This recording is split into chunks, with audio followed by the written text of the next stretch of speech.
The snow swallowed the world in silence, except for the desperate groan of Thomas Red Elk's truck as it coughed and died beneath him.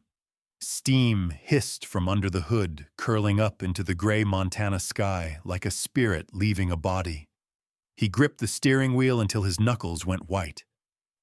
Useless. It was all useless now.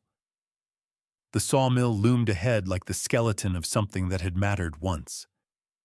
3 stories of rotting timber, broken windows, and a slouching roof half-eaten by snow and time. It sat at the edge of Iron Ridge like it had been waiting for him, for someone too broke to say no to a $450 miracle. Or a grave. Tomas shoved the door open and stepped out into the cold. The wind cut through his coat like knives. In the passenger seat, his daughter stirred under a mountain of blankets. She rubbed her eyes and blinked at him through the frost-flecked window. "Are we here?" Sani asked, her voice small and hopeful, in a way that made his chest tighten. He nodded and tried to make it look like good news. Sani pushed the door open and slid down, boots crunching in the snow. She was wrapped in 2 sweaters, a puffy coat with a missing zipper, and a scarf Thomas had stitched together from old flannel shirts. She looked up at the sawmill and reached for his hand. He took it. The gravel lot was covered in slush and tire tracks long frozen into scars. The building had no right still standing. A faded sign hung crooked over the wide entrance. 2 Feathers Timber Chuno, Estinchen, 1891.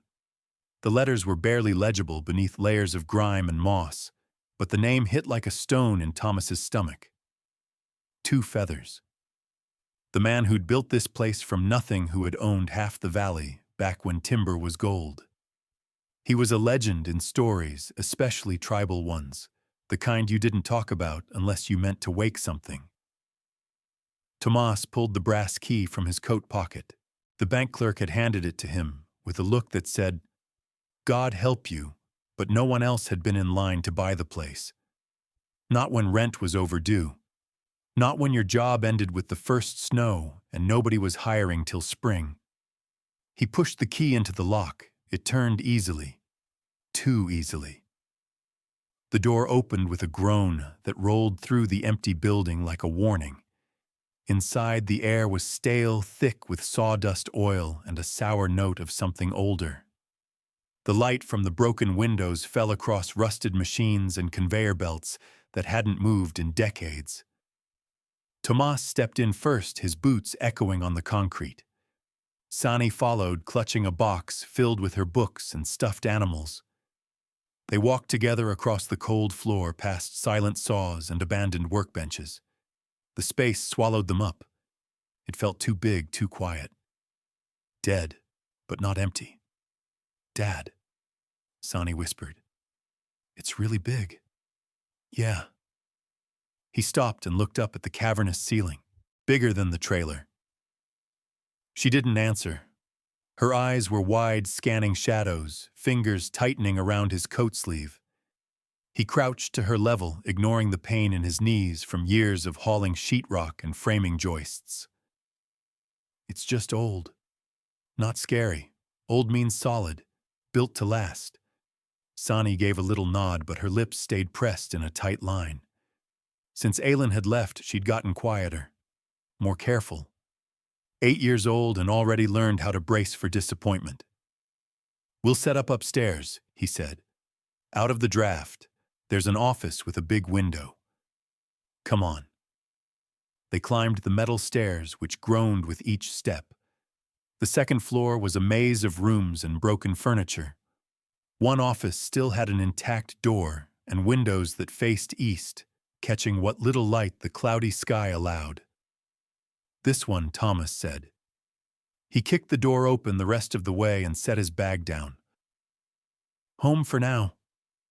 The room smelled like old paper and mouse piss. Thomas forced the window open a few inches and started sweeping dust into the hallway with his boot.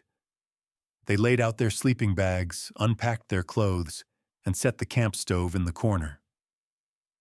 Sani carefully lined up her stuffed animals on the windowsill. "It's like camping," she said. Thomas kept his back to her. "Yeah, like camping." She didn't say it, but he heard what she meant. Camping was supposed to be temporary. They ate sandwiches from the gas station, peanut butter and crackers for her, a hard-boiled egg and coffee for him. As the sun started to sink behind the clouds, Thomas plugged in the small space heater he'd salvaged from the trailer. It buzzed weakly, struggling against the cold. Sani pulled her blanket up to her chin. "Will it be warm enough tonight, it will?" He rubbed her back. "Tomorrow I'll check out the boiler. If I can fix it, we'll have heat in the whole place." "Is it safe?" she asked. His hand paused. "I'll make it safe." She nodded and curled up tighter. Soon her breathing slowed and she drifted off. Thomas sat beside her, staring at the wall where a corkboard still held faded photos and old safety posters. He couldn't stop his brain from circling back. There was something about the quiet in this building that pressed in too heavy. The kind of silence that felt held. He got up restless and walked down the hallway. One door was shut at the far end, different from the others. Its wood was darker, the knob older. He tried it. Locked. Something about that door made his scalp prickle. Back in their room, the space heater hummed, filling the silence with a low vibration. Tomas checked the window lock, then laid down next to Sani, still fully dressed. The floor was hard. The cold seeped through the bag. He stared at the ceiling, listening to the old bones of the building shift and creak. Around 3 a.m., something snapped metal against wood. Loud and close. He sat up fast. Nothing, just the wind outside. Just the weight of the past pressing down. Thomas laid back, heart still pounding. Then he heard Sani's voice, quiet and certain. "Dad, I think this place remembers who used to live here." Thomas didn't answer. But in the morning he would start looking deeper. Doors rot, papers fade, but stories, they stay buried, waiting for someone who bothers to ask. Jesse Morningstar. The wind had shifted by morning, dragging colder air off the Mission Mountains. It seeped through the cracks in the old sawmill like a whisper with teeth. Thomas woke, stiff muscles sore from sleeping on concrete. Beside him, Sani was already awake, sitting up in her sleeping bag with her sketchbook in her lap.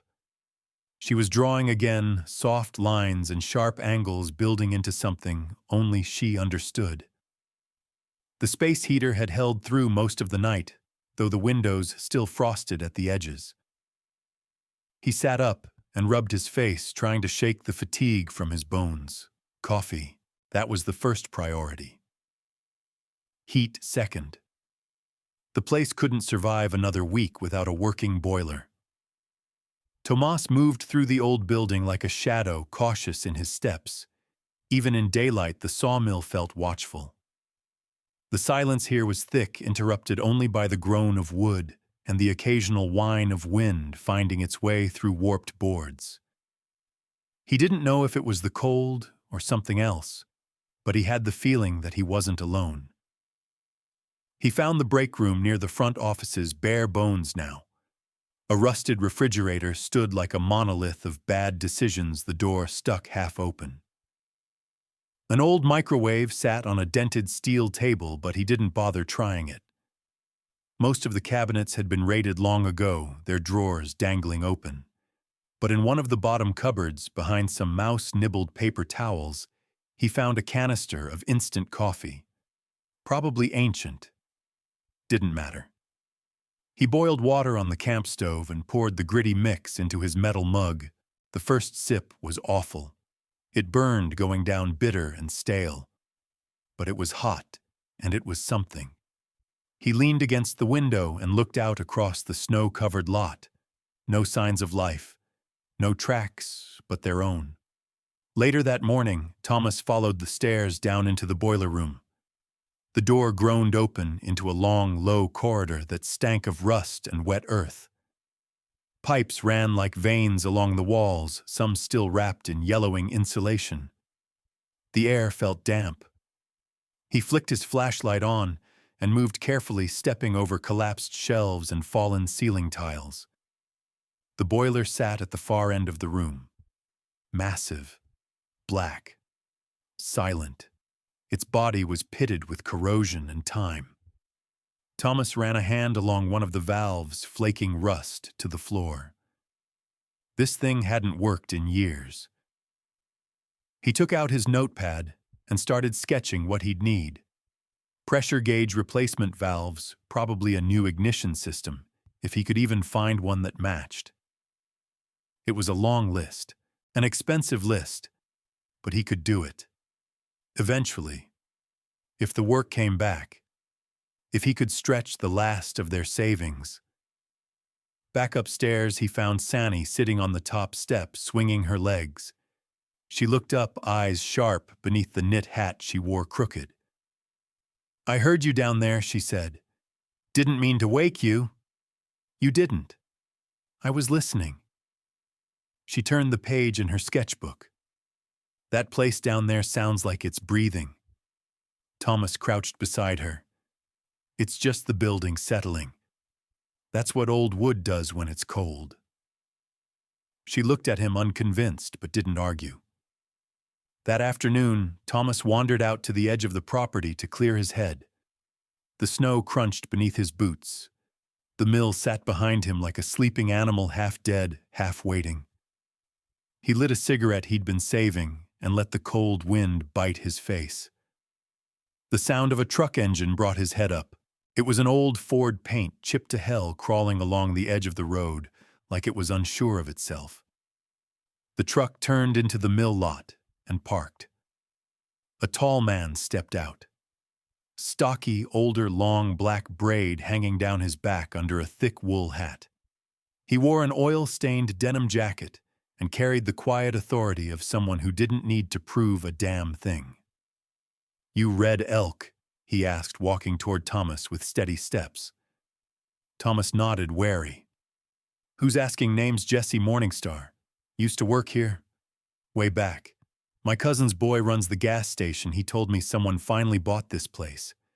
Figured I'd come take a look. See who was crazy enough."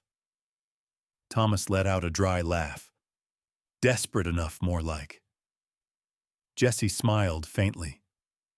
"Same thing sometimes." They shook hands, and Jesse's grip was strong, full of calluses and years. He turned and looked at the building behind them, silent for a moment. Used to hum like a heartbeat in there, back when the saws never stopped. That place fed 50 families easy.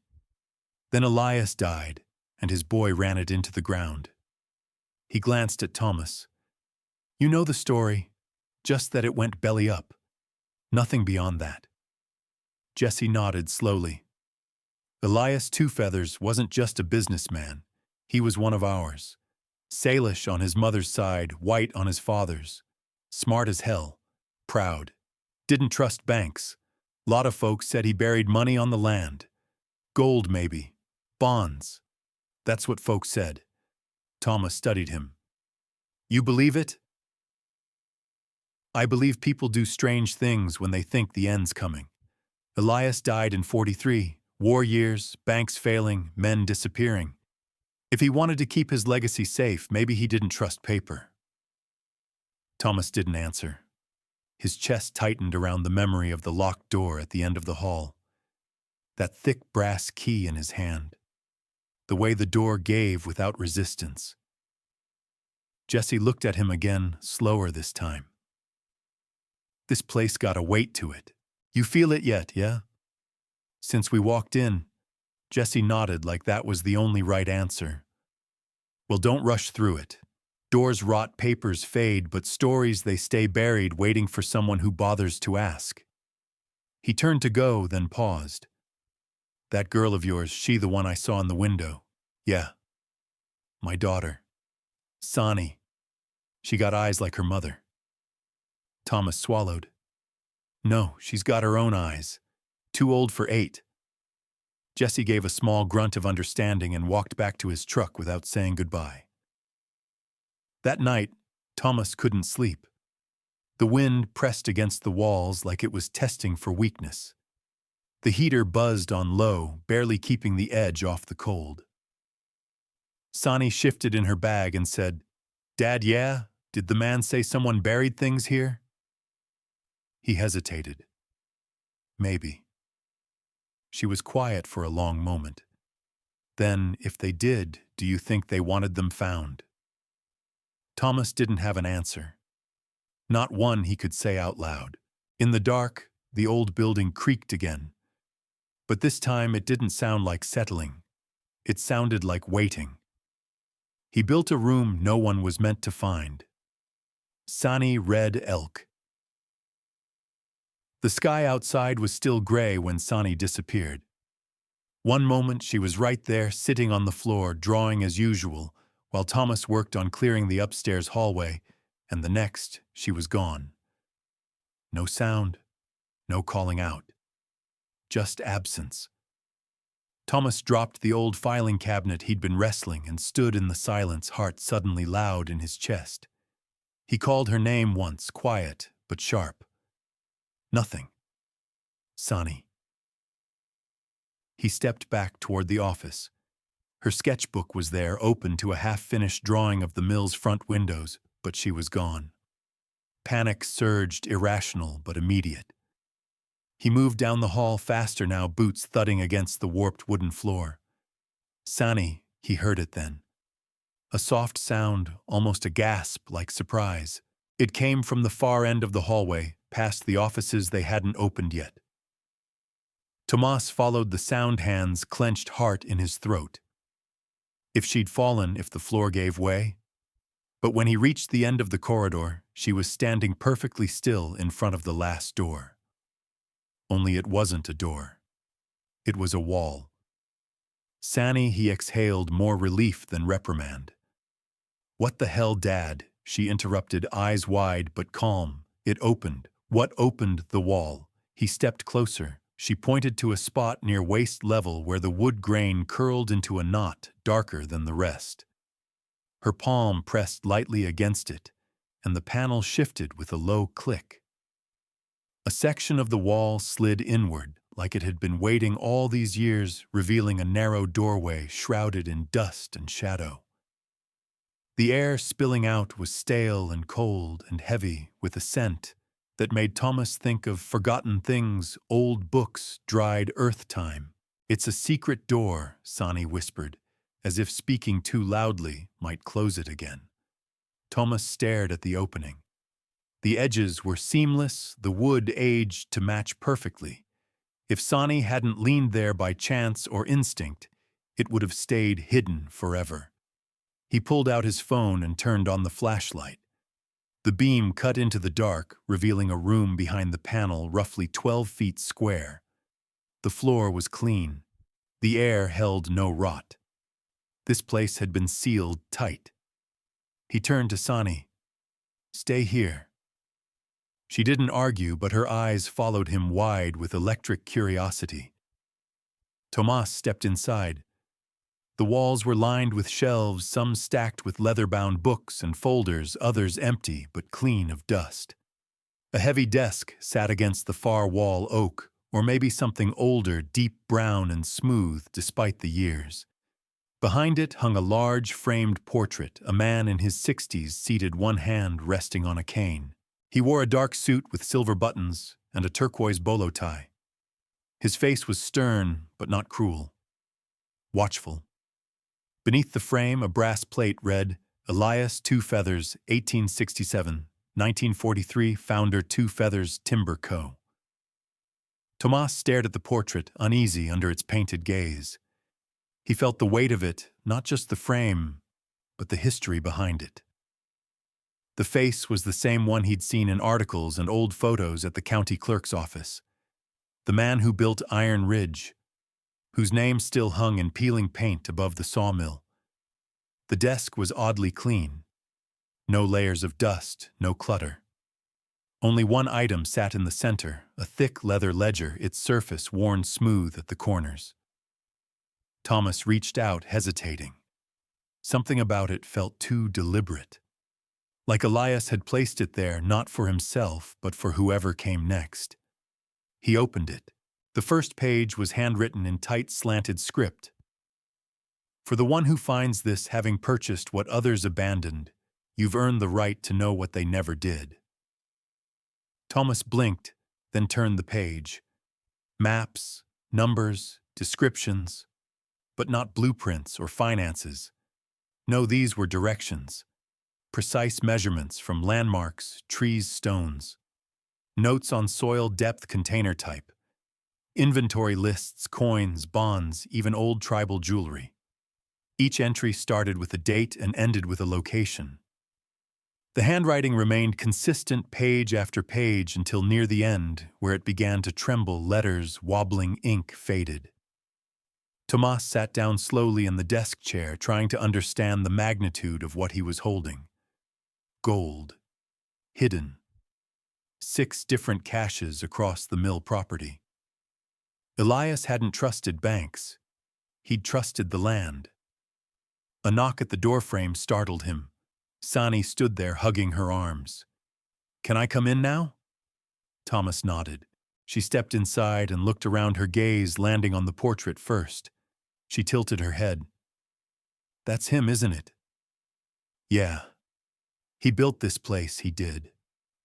She walked over to the desk, her boots quiet on the floor. She didn't touch anything, just looked. Why would someone hide their office? Thomas didn't answer at first. He flipped further into the ledger, reading short, clipped entries. One dated 1943.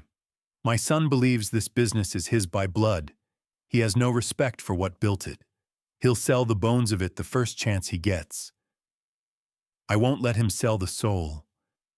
Let the land decide who is worthy." Another entry, 2 pages later, marked the final cache. A single sentence followed. "If you're reading this, you stayed when others walked away. That counts for something." He looked up at Sani, who was now drawing the hidden door in her sketchbook, complete with light rays and question marks. "You think he wanted us to find this?" she asked. Thomas leaned back in the chair. "I think he wanted someone to find it. Not just anyone. Someone who stuck around.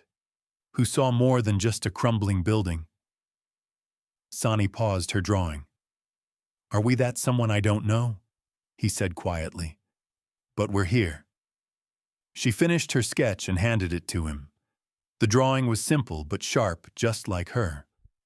The hidden door cracked open, light spilling out, and in front of it a small figure with braids looking up into the unknown. The caption underneath read, "He built a room no one was meant to find." Tomas smiled despite the knot in his chest. They left the hidden room just before dark.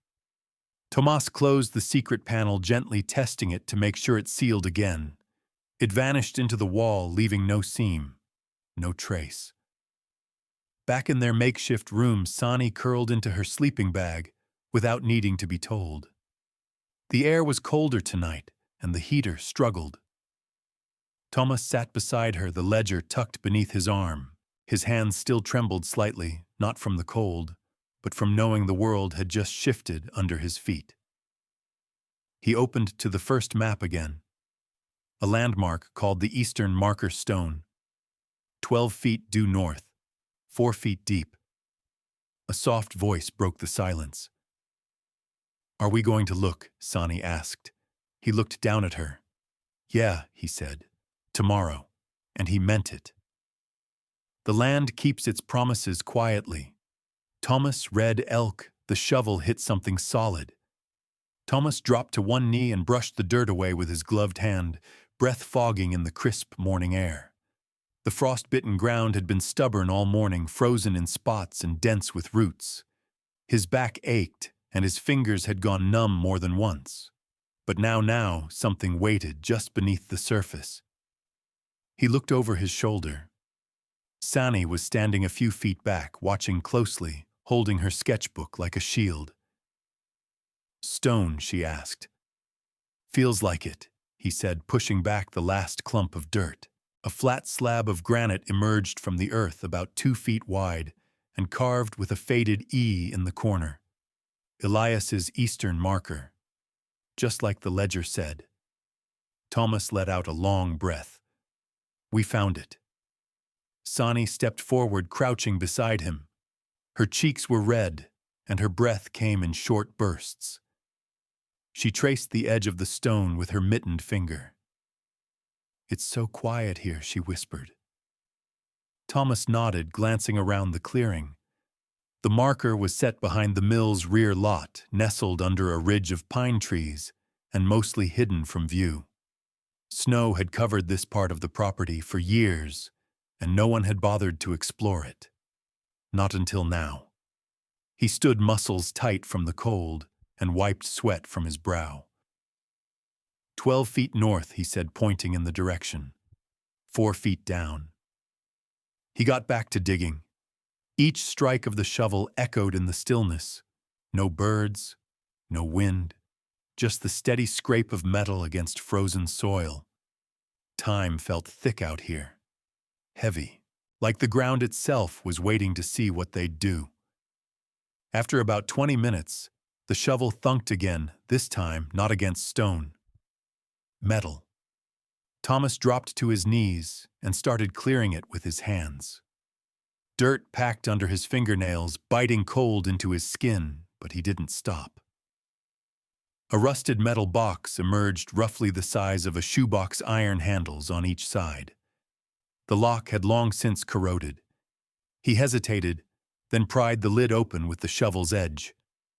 The hinges squealed. Inside, wrapped in a faded oilcloth, was a small wooden case. Thomas lifted it out carefully and opened it on the snow-covered ground.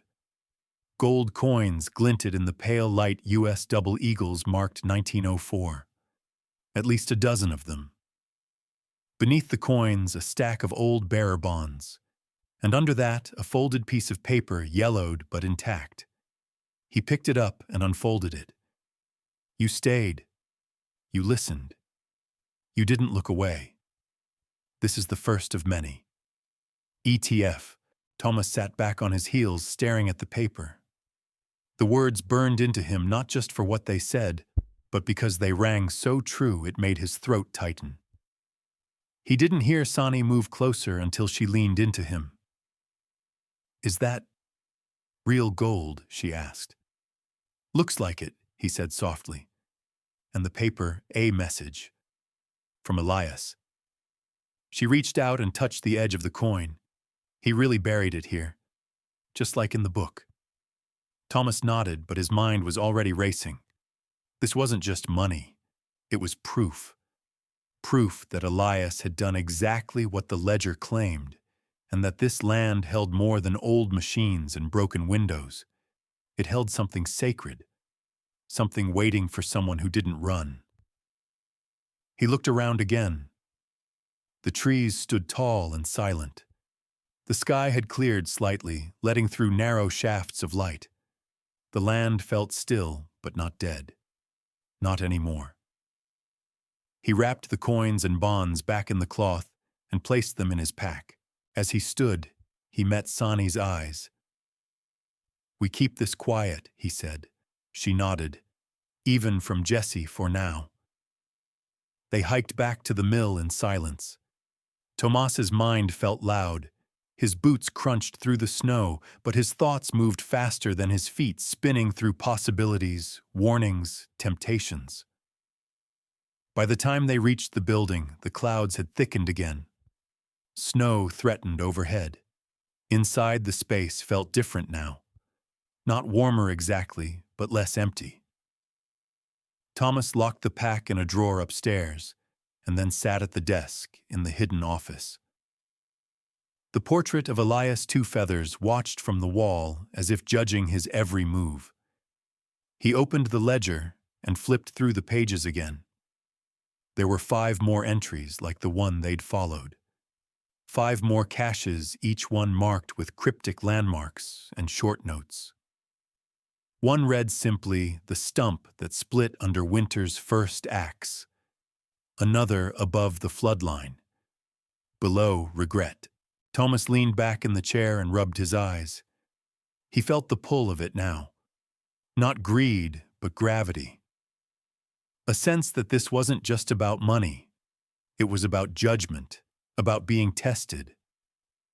Elias had left something behind, but it wasn't for just anyone. It was for someone who stayed, someone who asked. Later that evening, Sani was drawing again.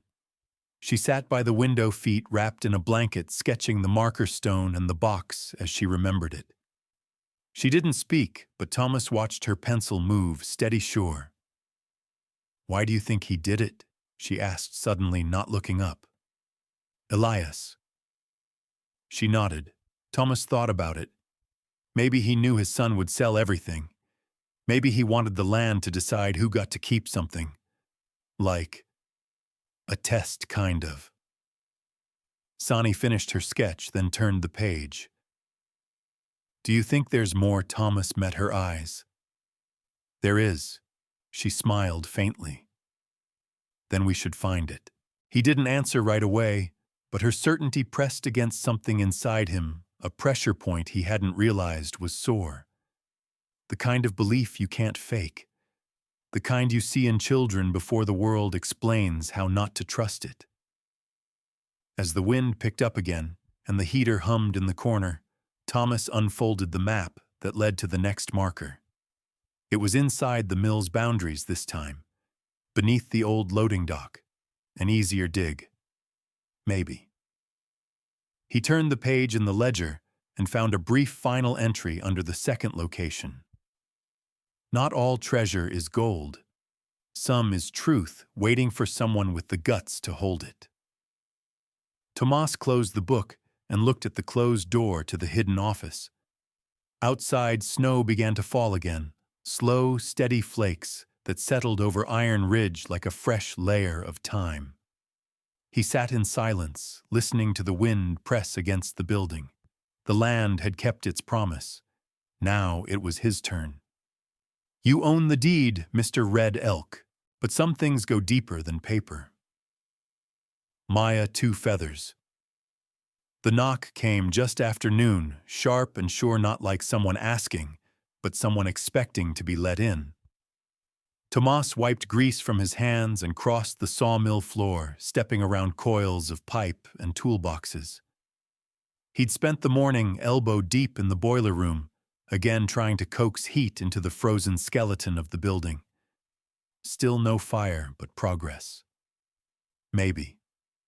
When he opened the front door, the cold air rushed in, and with it came a woman in a slate-gray wool coat and polished boots, her hair braided tight against the wind. She looked like someone who always arrived with purpose. One hand gripped a leather satchel, the other stuffed into her coat pocket. Her face was unreadable, but her eyes scanned the mill like she was cataloging everything broken before she even said hello. "You Thomas Red Elk, I am. I'm Maya, 2 feathers." He didn't move, but his gut clenched. She offered no hand, just a small nod. "I believe you're living on my family's land." Tomas stepped aside to let her in. "Technically, I bought it. Bank had the deed. Saw the paperwork myself." She walked past him without hesitation, her boots clicking on the concrete. She looked up at the high beams, the rusted pulley systems, the dust hanging like ghosts in the winter light. "This place looks worse than I expected," she said. "You drove all the way out here just to tell me that." She turned her expression dry. "I came to see what was left. I grew up hearing stories about this place. My grandfather ran it into the ground, but before that it was something. Elias, 2 feathers, built this mill from timber he felled himself. Didn't trust anyone else to cut it right. That was his way." Tomas crossed his arms. "I know who he was. Then you know what he stood for." She stepped closer, "Which makes me wonder why a stranger has his name above the door." I'm not a stranger, Tomas said evenly. I'm Salish from the east side. My mother was Bluebird family. This place was empty for sale, and I needed somewhere for my daughter. That's all. Maya studied him. Need doesn't make it right. What makes it wrong? I didn't steal it. I didn't squat. I paid for it. The bank doesn't own history, she said. And Elias didn't trust banks. He left things behind, things that belonged to his bloodline, not whoever happened to show up next. Tomas felt heat rise in his chest. Not anger exactly, not yet, but something close. What are you really here for? I want to know what you found. The silence between them stretched. I found a roof over my daughter's head, Thomas said finally. I found work to do and time to think. That's enough. Maya didn't blink. You haven't been down by the loading dock yet, have you? Thomas stiffened. She noticed. Her voice softened just slightly. There's more to this land than what you can see. I have a journal. My grandmother kept notes. She wrote about Elias digging late at night, hiding ledgers in hollow beams. She believed he left a legacy buried in the dirt. Thomas thought of the box beneath the tree line, the coins, the bond paper smooth as silk even after 80 years. The ledger in the hidden room. The map he'd memorized, now folded and hidden in his coat. What would you do if you found something, he asked. Maya's eyes met his dark and steady. I'd preserve it. Share it. Make sure it meant something to the people it was meant for. That's noble, he said. It's necessary, she replied. Too much of our history disappears because nobody bothered to ask where it went. Or worse, because someone thought it didn't matter. Tomas turned, walked toward the central office. You want to see something? She hesitated, then followed.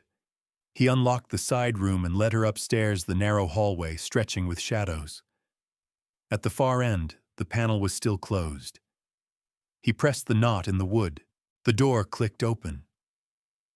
Maya stepped inside, first breath catching as the scent of preserved air and old books washed over her. She walked straight to the portrait on the wall. That's him, she murmured. He looks like he knew things would fall apart, Thomas said.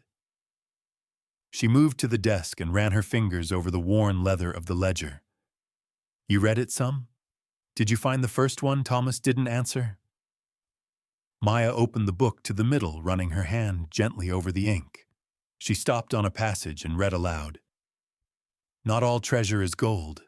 Some is truth waiting for someone with the guts to hold it. She looked at him. Do you? He stared back at her. I don't know yet. Maya closed the book carefully. Whatever's here, it's not just yours. That ledger wasn't meant for one person. Elias didn't build this place for his name. He built it because he believed our people could own something that lasted. I'm not trying to erase that, Thomas said. I'm trying to keep a promise I never made but somehow inherited. Maya's expression softened just a hair. You sound like him? He gave a bitter smile. That's supposed to be a compliment. She turned toward the door. Maybe. Depends what you do next. At the front door, before she left, she paused. I'm staying in town for a few days. At the inn off 93. If you decide you want help, real help, come find me. But if you dig up something and try to keep it in the dark, I will find out. And I'll make noise. Thomas nodded once. I don't scare easy. Maya smiled. Neither did Elias. She stepped into the snow and disappeared down the drive. Thomas stood there a while, watching the road until her truck vanished into the tree line. Back inside, Sani was waiting with her drawing pad and a mug of warm cocoa cheeks, pink from sitting by the window. Was that the lady from the phone? Yeah. She mad, not mad. Just protective. Of the treasure of the story, he said. Sani frowned. Why can't it be both? Thomas didn't answer. She was probably right. He stepped into the office and took out the map to the second cache. Beneath the loading dock, the boards down there creaked like bones. Rats had taken most of the insulation, but the map was clear. 3 feet deep, centered under the south beam. He turned the page. A single note sat beside the coordinates. For the child who watches without speaking. Thomas looked over at Sani, now curled on the couch, sketching a crow perched on a rusted gear. He folded the map and tucked it into his coat. Morning would come fast, and the ground beneath the dock would be soft enough to dig. History doesn't stay buried. It grows roots in people. Raylene Talltree. The snow had melted just enough to turn the earth soft around the loading dock. Thomas stood with one boot braced on the shovel, staring at the exact spot the map pointed to under the sagging south beam just beyond the reach of the rotted stairs. The wood groaned overhead as he ducked down, flashlight wedged between his shoulder and jaw. He pushed the blade into the dirt. It gave way more easily than he expected.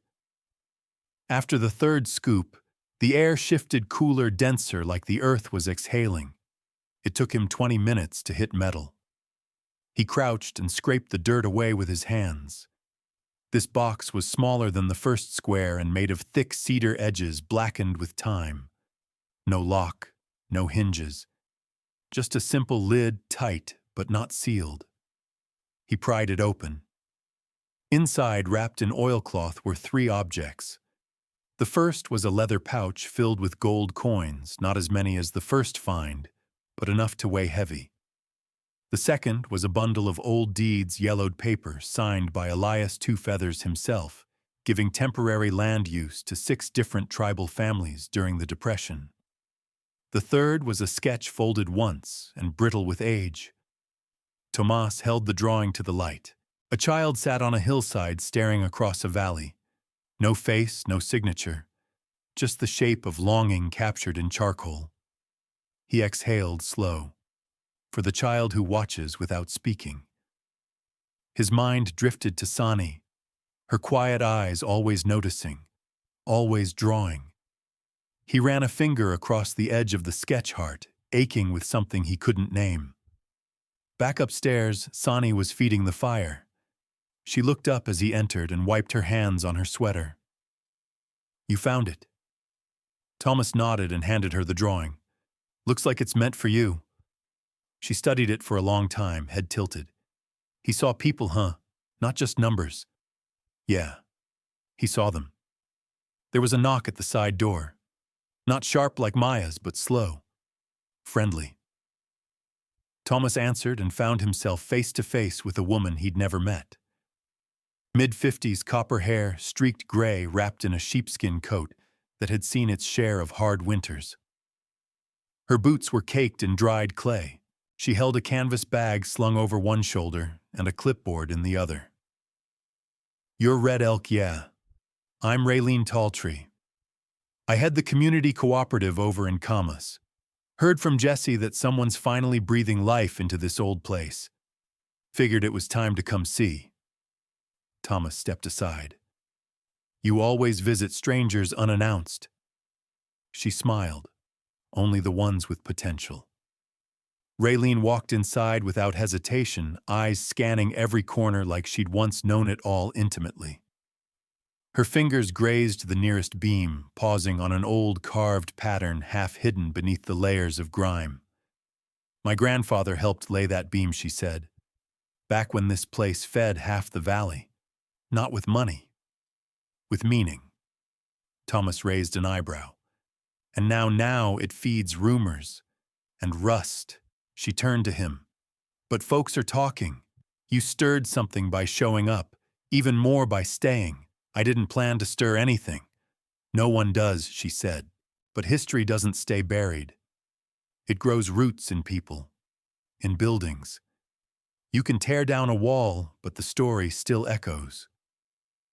Sani came into the room, clutching the drawing. Raylene's eyes softened. "That yours? I didn't draw it," Sani said, offering it. Raylene took the paper and studied it like it was a rare artifact. This looks like Elias's hand. His early sketches were loose like this always, of people looking away. "You knew him?" Thomas asked. "I was a girl when he died, but my mother cleaned for him. Said he was half saint, half storm. Generous when it counted, impossible when it didn't." Thomas leaned against the doorframe. "You think what he left behind belongs to his family?" Raylene folded the sketch gently. "That's the question, isn't it? Legacy and blood don't always line up. Sometimes the land chooses." He thought of the box beneath the dock, the coins, the sketch, the ledger. Maya's voice saying some things go deeper than paper. Raylene glanced around. "You planning to keep all this just for yourself?" "No," he said honestly. "But I don't know what to do with it yet." "Start with this." She handed him the clipboard. "We're trying to open a space for artists, elders, kids. A real place, not just talk. We applied for funding, but the town doesn't take us seriously. If we had space backing, maybe even history behind us." She trailed off, letting the silence suggest the rest. Thomas flipped through the papers. Proposals, signatures, sketches of what the mill could become. "You want to use this building. We want to give it purpose again." He looked at the charred beams, the broken windows, the scattered relics of a better past. "It's not much." Raylene smiled. "It's more than enough, especially if it comes with ghosts." Tomas set the clipboard down. "Let me think." "Thinking's good," she said, heading for the door. "But don't take too long. Some things are only true if you act while they're still warm." After she left, Tomas stood there a long time. That night the fire cracked louder than usual. Sani was drawing again, this time a picture of Raylene holding the sketch in both hands, looking down like she saw someone else inside it. Tomas sat with the second box open on the table. The land deeds spread across the wood. He read each one carefully, memorizing the names: Whitestone Plume, Whitefeather Hill, Black Arm Tall Tree. All names that still meant something around here. Sani looked up. "She's not like the other woman." Maya Sani nodded. "They're both trying to protect something," he said, "just not the same way." Sani didn't speak, just kept drawing. A long silence stretched between them. Then she said without looking up, "Do you think maybe Elias wasn't just hiding money? Maybe he was hiding chances?" Thomas blinked. "Chances for people," she said, "so they could start over." He looked down at the deeds again, the ink still sharp after all this time. Maybe she was right. In the quiet that followed, he picked up a pen and began to write names down in his own hand, making his own list. Not just who had owned the land, but who might still need it now. He folded the ledger closed and placed the second box beside it. There were more locations in the book, more entries. But the next one was different. No coordinates, just 4 words. Where the sawdust settled. He knew where that was, and who he'd need to talk to before he got there. You think it's sawdust, but it's bone too. This land remembers every cut. Jesse Morningstar. The sawmill floor had always felt like the heart of the building, even when it was silent. Thomas stood in the center of it now, boots dusted with decades-old debris, watching light filter through the cracked windows above. The sunlight made the air shimmer, catching tiny particles that drifted and danced dust-ash memory. He took a slow breath. The floorboards here had a sound, not a creak exactly, more like a sigh. A weighted exhale from timber that had absorbed everything: sweat stories, blood.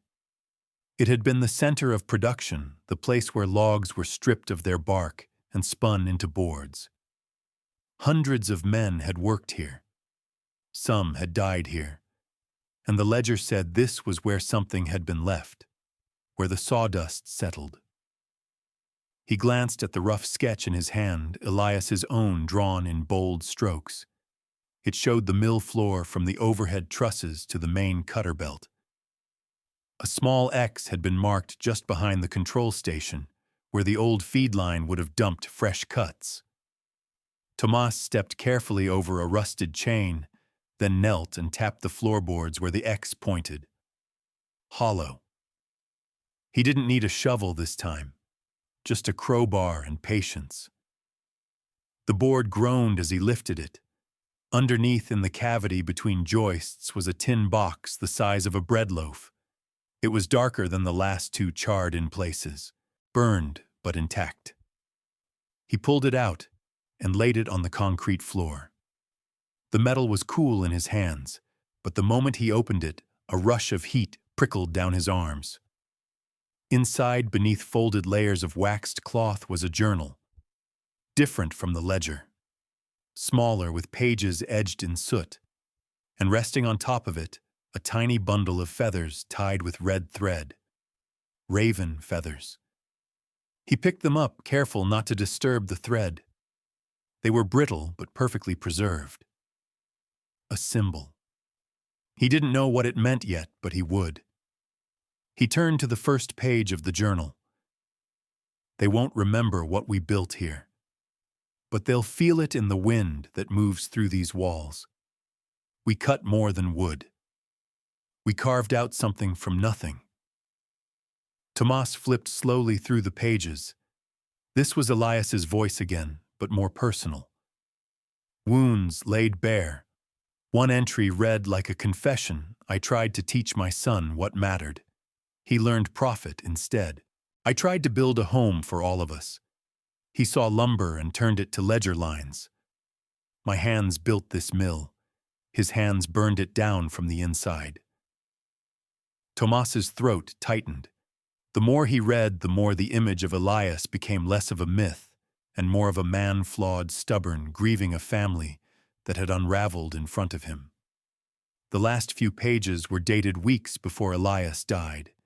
He had hidden these thoughts in the place where his labor had screamed loudest, where the blade met the bone of every log, where history had soaked into the floor. Sani's voice called from the doorway. "Dad," he looked up. She was standing with Jesse Morningstar, who tipped his hat when their eyes met. Jesse Thomas said, standing. "You ever seen this before?" He passed the bundle of feathers to the older man. Jesse's fingers curled around it like it was something holy. "That's blacktail mourning thread," Jesse said. "Old way of remembering a man who chose to carry weight that wasn't his. They'd tie it when someone should have been honored but wasn't. Your father or grandfather?" "He found this. It was buried under the floorboards," Thomas said. "With Elias's journal." Jesse handed it back gently. Then he knew. He knew this place wasn't just machines and paychecks. It was sacrifice, and that someone was going to forget. Thomas opened the journal again and turned it toward Jesse, who read silently. After a long pause, Jesse spoke, voice low and steady. He didn't want his bloodline inheriting it, because they didn't bleed for it. That's what this is. He was trying to protect what couldn't be sold. They stood in silence until Jesse stepped forward, walking the floor with careful steps. "Right here," he said. "Right where we're standing, my uncle lost 2 fingers on the blade. Kept working, never complained. This place raised whole families. Fed the reservation when the outside world forgot us. You think it's sawdust, but it's bone too. This land remembers every cut." Thomas closed the box and stood. "So what do I do with it?" "Not my place to tell you," Jesse said. "But you're not the only one it belongs to. People around here, they've been starving for a story that hasn't been twisted." Sani stepped forward, holding her sketchbook close to her chest. "We could show them," she said. Make a place for it. A real place. Not just in secret." Thomas looked down at her. You want to share it? It's already shared, she said. We're just late. Jessie gave a small approving nod. That evening, Thomas took the journal and the feathers and placed them in the hidden office. He cleared a space on the shelves and set them next to the ledger, as if one voice had finally returned to answer the other. The past wasn't just hiding anymore. It was beginning to breathe again. Later after dinner, Thomas sat with Sani near the fire. She was working on a new drawing, this time of the sawmill floor. But in her version, it wasn't abandoned. People stood in it again. Elders, children, laughing, talking, life blooming through cracked boards. He reached for the clipboard Raylene had left and scanned the names of those who had signed the proposal. Plume, Hill, Blackarm. All names that matched the deeds from the box. All names Elias had made space for once.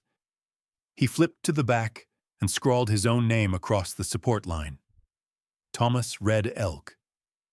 And beneath it, in smaller letters, he added, "This land remembers." When he put the clipboard down, the fire popped, sending sparks into the air. One landed on the corner of the sketch Sani had finished. It left a tiny black mark that didn't burn through, just enough to show the page had lived.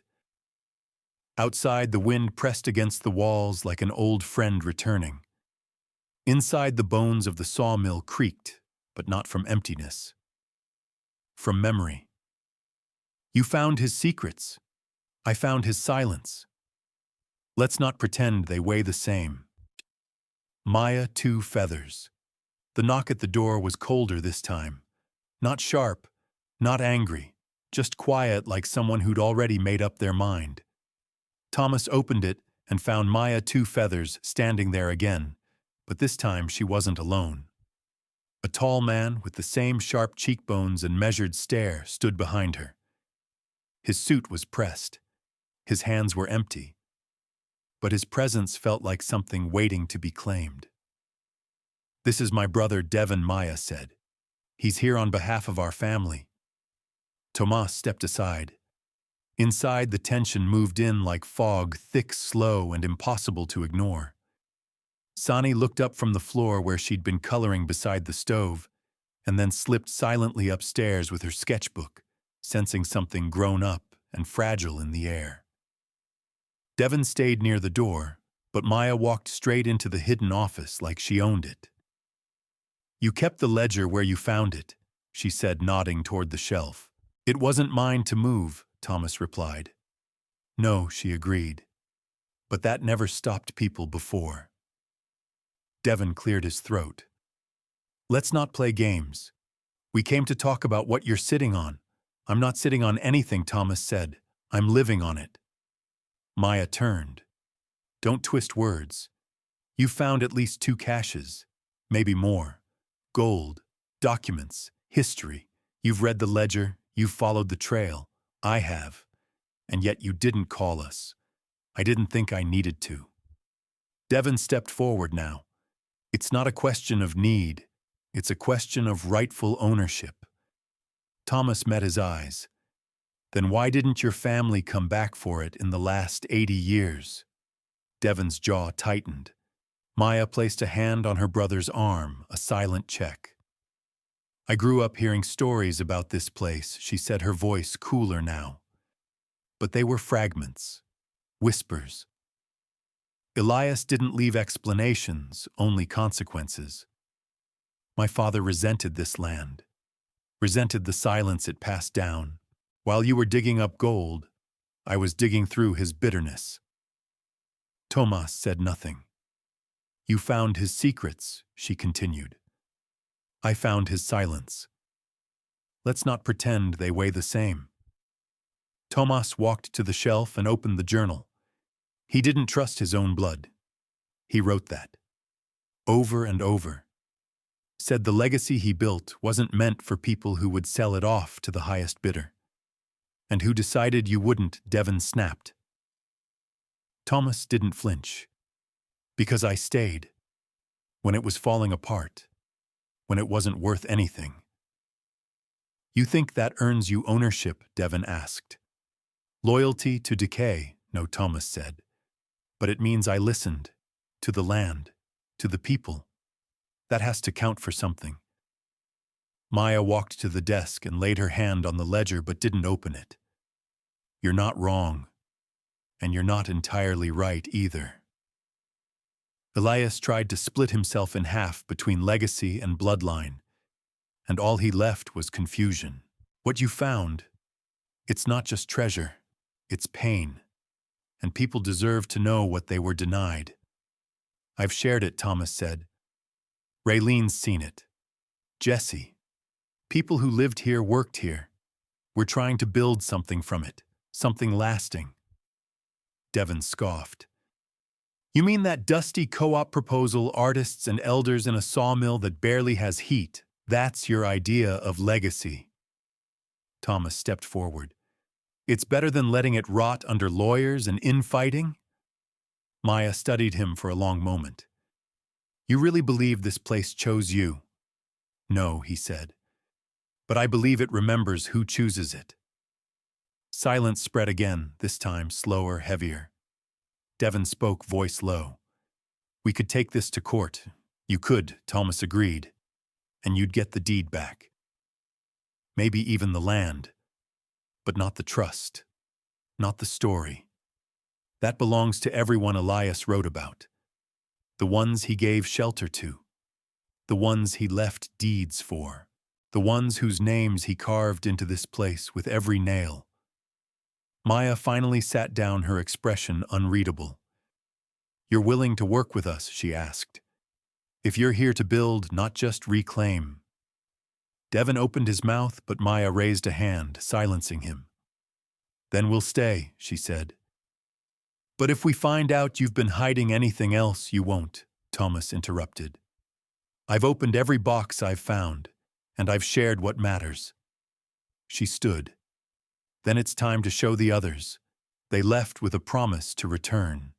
Not in anger, not with claims, but with questions and maybe hope. That night, Thomas sat with Sani in the quiet. She leaned against his arm, her sketchbook open in her lap.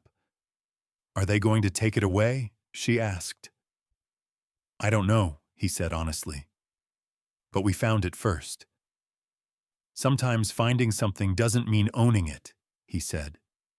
Sometimes it means carrying it until others are ready to remember. She thought about that, then turned her page and started drawing again. The feathers, the journal, the sawdust floating in light. He reached for the last folded map in the ledger, smaller than the others, more worn. The ink had faded almost to nothing. Only a few words remained beside a barely visible shape, where the fire licked but didn't bite. He knew that place. The old boiler room. It had burned during the final shutdown, left half-charred, untouched since. He folded the map and slid it into his coat. He'd go in the morning. For now he sat with his daughter in the quiet, the weight of the ledger beside them, and the knowledge that history wasn't just written. It was carried, remembered, and sometimes forgiven. The fire spared the room, but not the truth. Some damage is chosen. Elias Two Feathers journal entry. The air inside the boiler room still smelled faintly of smoke years after the fire had gone out. Thomas stepped inside slowly, his flashlight catching the outlines of collapsed pipes and rusted gauges. The walls bore the stains of heat and soot, blackened in waves like watermarks of destruction. He could almost hear the crackle, the roar, the panic of that day. This was where it had ended, the mill's final day of operation.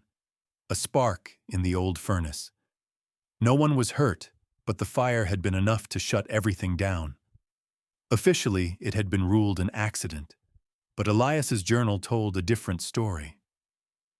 Thomas knelt near the far wall, where the flame marks stopped abruptly, as if the fire had drawn a line it refused to cross.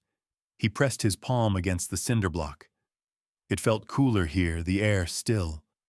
The journal's map had marked a square just past the broken pressure valve near the old coal hatch. He moved aside, a slab of metal cleared the debris, and found the outline of a panel metal disguised to look like stone. Prying it open, he found a sealed compartment buried behind the wall. Inside, wrapped in waxed canvas and smelling of smoke and age, was the last box.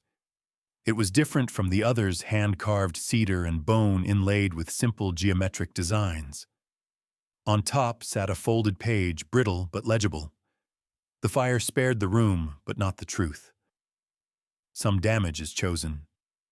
Thomas read the line twice, then opened the box. There was no gold inside, no deeds, no sketches. Only 3 items: a folded letter, a photograph, and a brass key.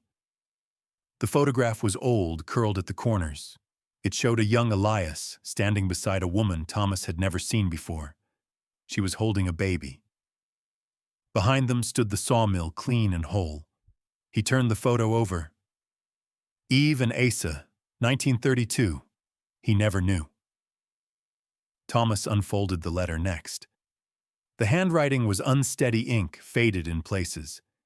If you're reading this, you found what even my son couldn't.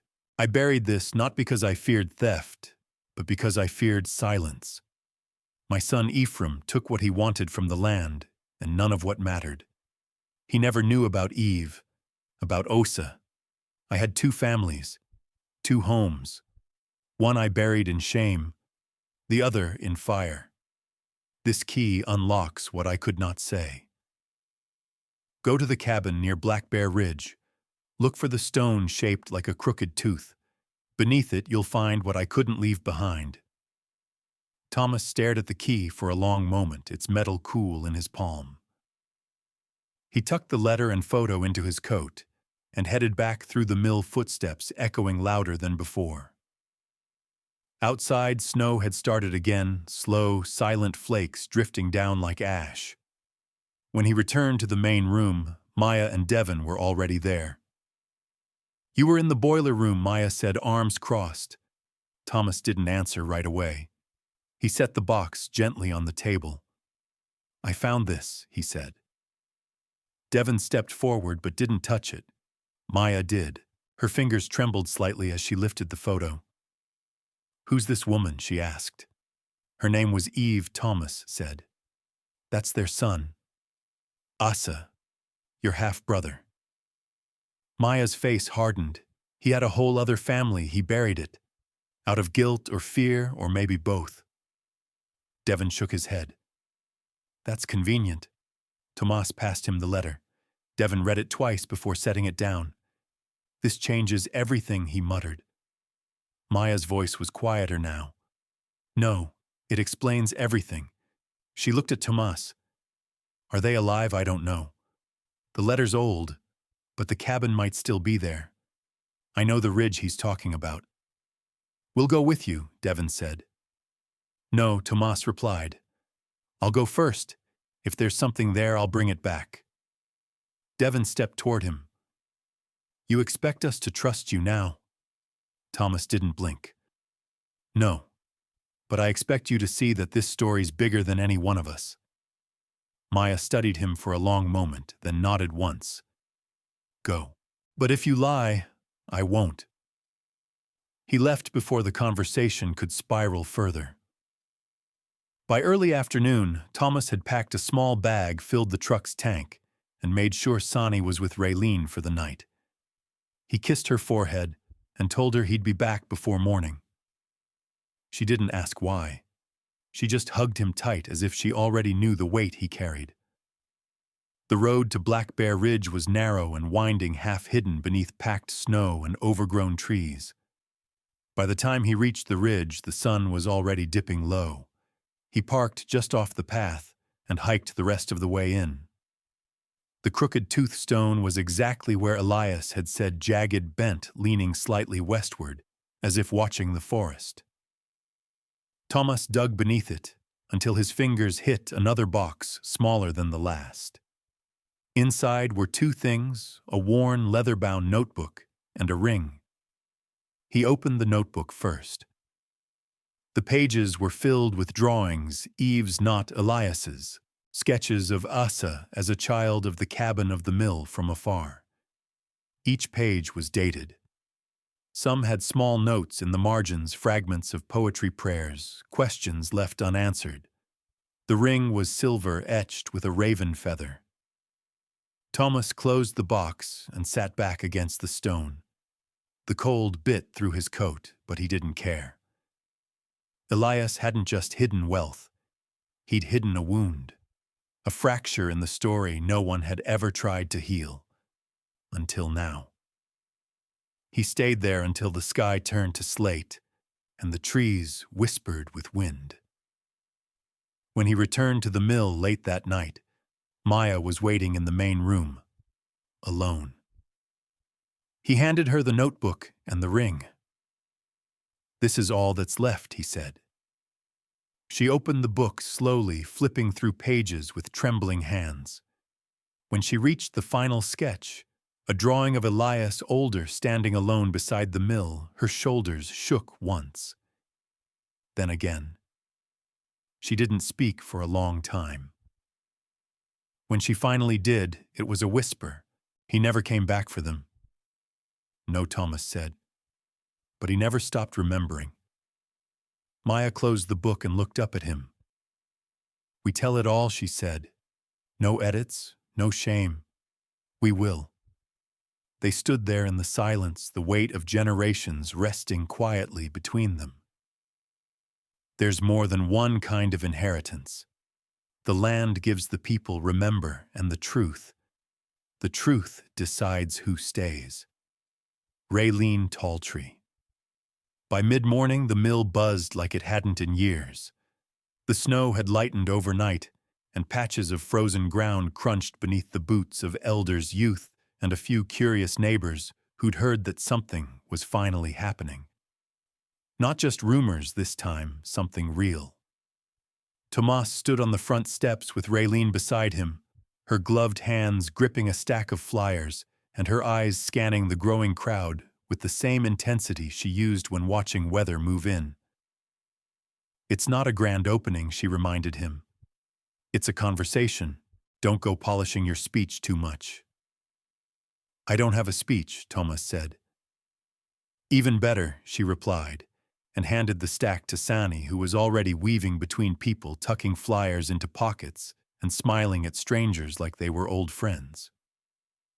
Raylene stepped down into the dirt and clapped her hands once. "All right, everyone. Come on in. Just don't lean on anything that looks like it wants to fall over." The group moved slowly inside. Some hesitated, looking up at the weathered beams and the dust that still clung to corners like stubborn memories.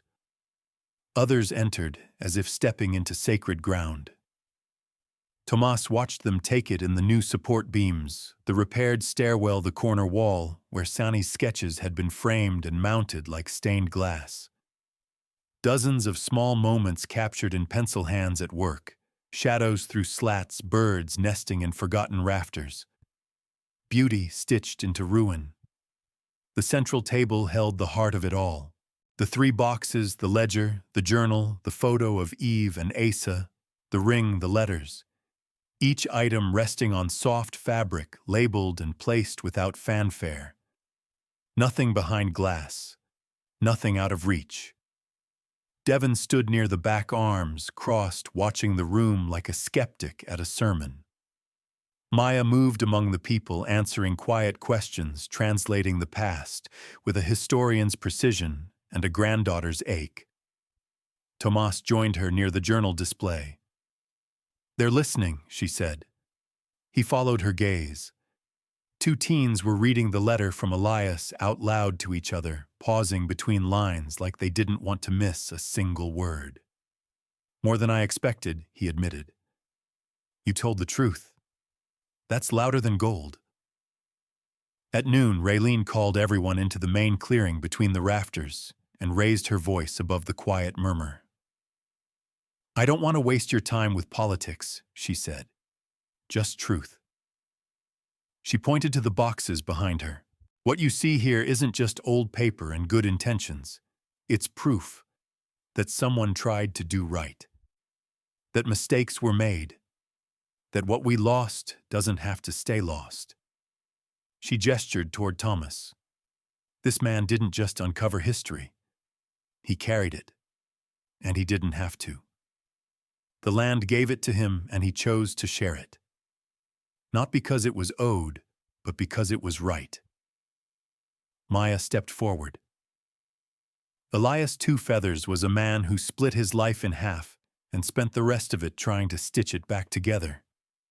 He failed, but he left the thread. Thomas finally spoke. His voice wasn't raised, but it carried. "I don't come from perfection," he said.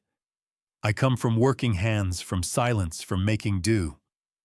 I didn't earn what I found, but I honored it." He paused. "And now I'm giving it to you." There were no cheers, just quiet, a few nods, a few tears. And then Jesse stepped forward, his cane tapping against the floor. He pulled something from his coat, a small hand-carved eagle feather. "This was my father's," he said. "He worked the back line, lost his hearing here, but he never left. Said this place was louder than most churches." He placed the feather on the table beside the boxes. He would have wanted it here, where it can still listen.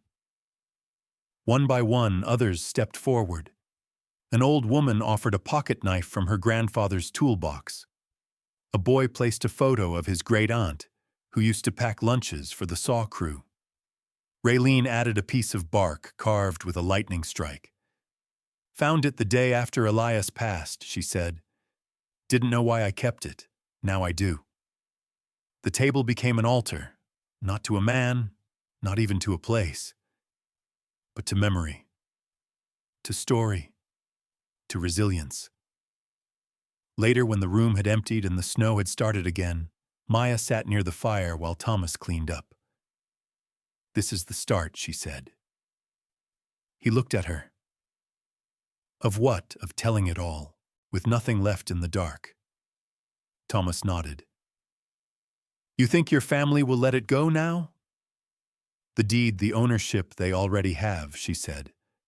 "They just don't know it yet." Sani came in from the cold cheeks, read a new drawing in her hand. She passed it to Thomas, who unfolded it carefully.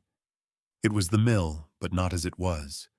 It was alive, lit with lanterns. People filled the space, talking, laughing, building. The old broken rafters were still there, but someone had tied bright ribbons around them like a promise not to tear them down, but to grow something through them.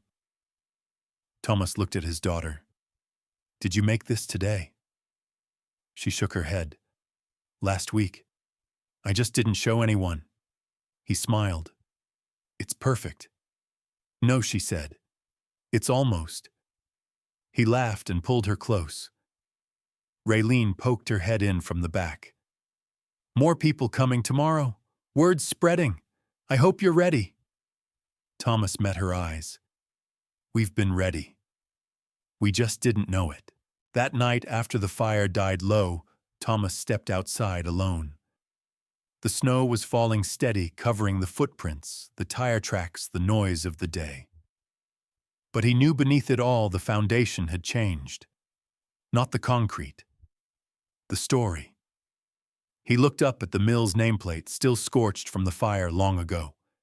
Elias Two Feathers. Tomorrow he would take it down. Not to erase the name, but to make room for the ones who came after. For Eve, for Asa, for Sani, for everyone who chose to stay. Because there's more than one kind of inheritance. The land gives, the people remember, and the truth decides who stays. Some roots grow backwards before they grow up. That's how they hold. Jesse Morningstar. The sky held the kind of gray that didn't promise snow, but something heavier, something in the air itself.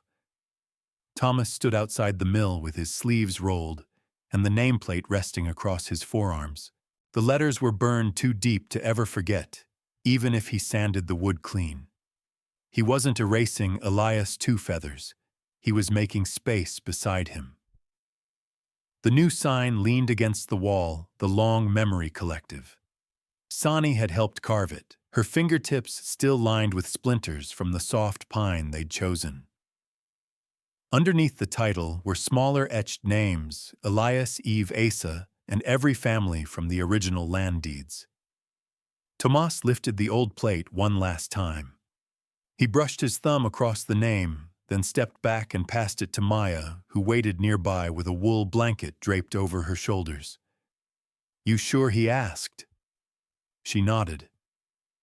"I've read every page. I know who he was now. Not just the man who vanished from our family, but the man who tried to put something right when no one was watching." They wrapped the sign together and placed it inside the building, not as a trophy, but a relic. Jesse stood by the old cedar post, where the new sign would go.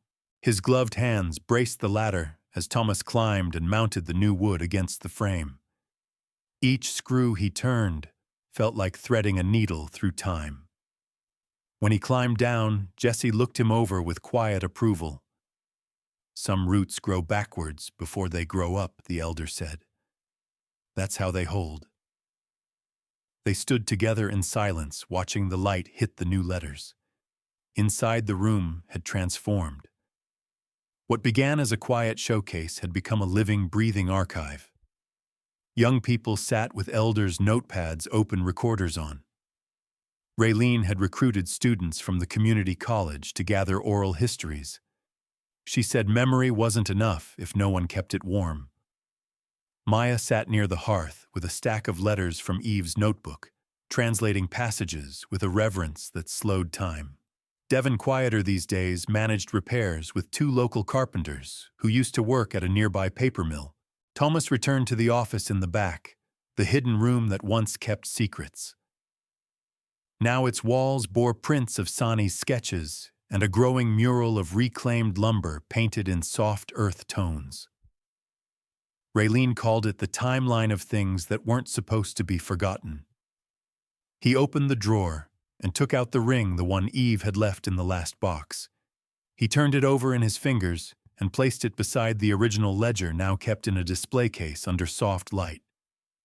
A knock sounded behind him. It was Jesse holding an envelope. "Came through the post office," he said. "No return address." Tomas took it and unfolded the single sheet inside. "I don't want anything back. Just wanted you to know someone out here's watching. My grandfather was Asa. He died 2 years ago, but he told me the truth before he passed. I never thought I'd see anyone honor it. Thank you. No name. No town. Just a signature EF." He handed the note to Jesse, who read it slowly. "Even the quiet branches know when the wind turns," Jesse said. That evening, they held the first gathering officially under the name the Long Memory Collective. Families from the valley came with food music stories. They lit lanterns inside the sawmill, hanging them from hooks that once carried heavy chains. Sani stood by the mural with a small crowd around her.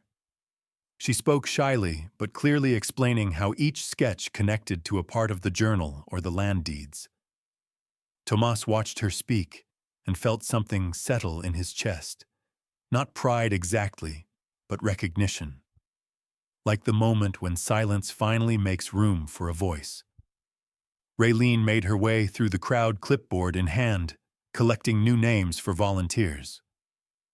Maya stood beside the fire, smiling gently at a teenage girl who was reading the journal like it held treasure. Devin passed out warm cider, no longer standing at the edges. Near the end of the night, a soft hush fell over the room. Jesse stepped into the center and raised a small wooden box. "I brought something," he said. "Didn't tell anyone I would. Figured you'd all know when it was time." He opened it to reveal 6 cedar tokens, each carved with different symbols: a tree, a flame, a bird, a river, a sun, and a house. "These belonged to my father. Used to keep them in his pocket when he worked the lines. Said they reminded him what he was building for." He passed them to 6 people in the room: Raylene, Maya, Thomas, Devin, Sani, and a quiet young man who had just finished an apprenticeship. "Don't hoard them," Jesse said. Pass them on when you know someone else is building for more than themselves. People clapped quietly, not out of habit, but reverence. Later, after most had gone home, Thomas and Maya sat outside on the stairs. Sani had fallen asleep inside, curled beneath one of Raylene's handmade quilts. Maya lit a small cedar twig and held it like incense, letting the scent drift into the air. My grandfather used to do this after big decisions, she said. Said the smoke took the doubt out of your chest. Thomas watched the spiral lift into the cold night. I used to think starting over meant forgetting, he said. Maya smiled. Now I think it means remembering better. A light snow began to fall soft and slow. Thomas didn't move. Neither did Maya. Inside, Sani stirred, then stilled again. The mural watched over her, half-finished but growing. The fire burned low but steady. And on the outside wall of the mill, the new sign glowed softly in the snowlight, the Long Memory Collective. A place for the stories that stayed. Legacy isn't what you leave behind. It's who you walk beside when no one else is watching. Thomas Red Elk, the wind coming down from the ridge, had a sharpness to it that morning. Not bitter, just honest. Thomas stood beside the gate that marked the edge of the sawmill property, one hand resting on the worn cedar post that had weathered storms, fires, and time itself. The frost clung to the edges of his sleeves, and the sky above was a pale silver, the kind of color that made you feel like something important might be about to happen. He could hear Sani inside laughing as Raylene tried to coax her into wearing a heavier coat. It was nearly spring, but the snow hadn't gotten the message yet. The mural on the back wall of the mill was finished. Now Sani's final brushstrokes had dried overnight. It wasn't perfect. Some of the colors bled and a few lines wavered, but it was alive. That mattered more.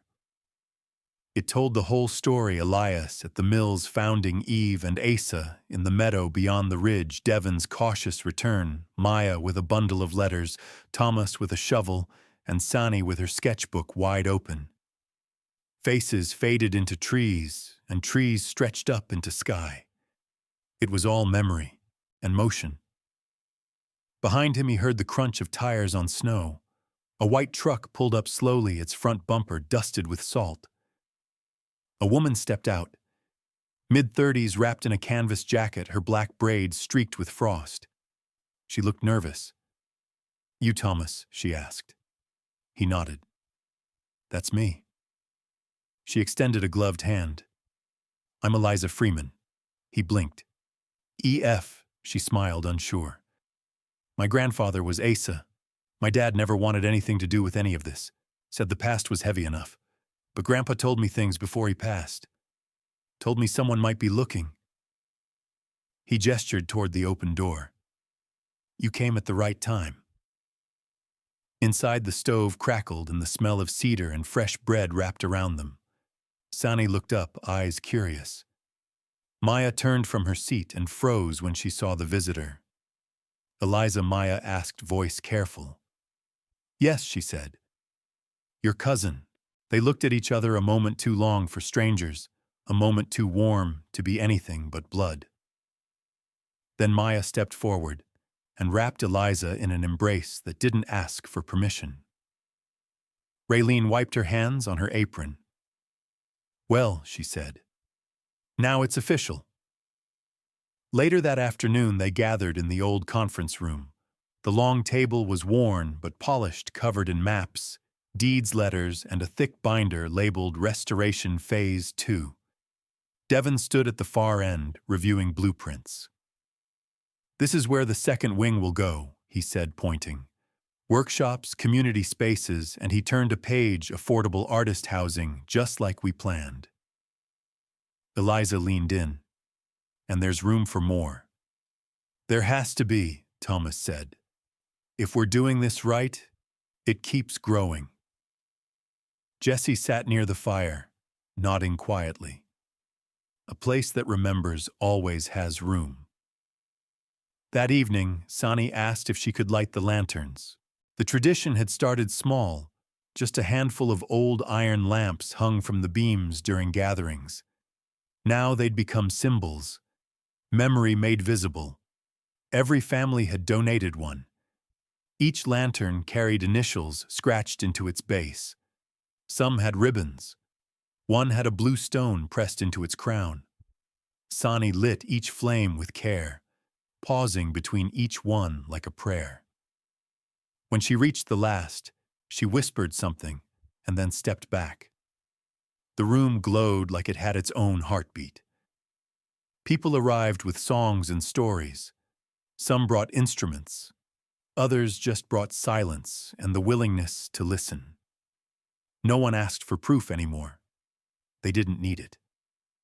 At the far wall, Thomas unfolded the last entry from Elias's journal. He read it aloud. If you're reading this, I am gone. But if you're standing in this place, if your hands have touched the wood, if your eyes have found the dust I buried, then I didn't fail. The fire didn't win. The silence didn't last. My name isn't what matters. What matters is that you kept walking, that you chose to stay. When he finished, there was no applause, only breath, stillness, the kind of quiet that meant something had landed where it was supposed to. Later, after the crowd had thinned and only family remained, Maya approached Thomas at the edge of the mural. You were right, you know, she said. He chose you.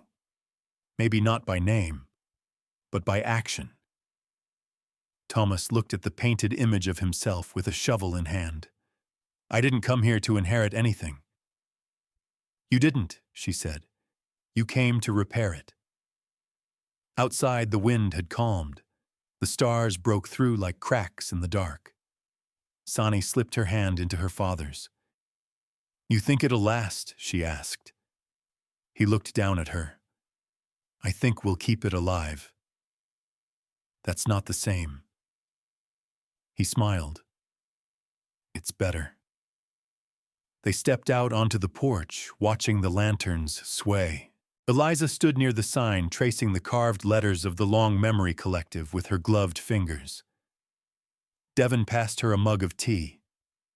Raylene laughed from somewhere inside.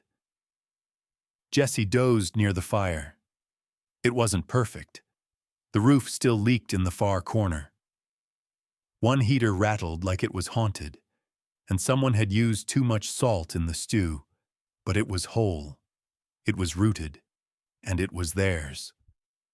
Legacy Thomas had come to realize wasn't a monument. It was motion. It was hands held open, stories passed forward, a place not where history sat quietly, but where it stood up and walked beside you, even when no one else was watching.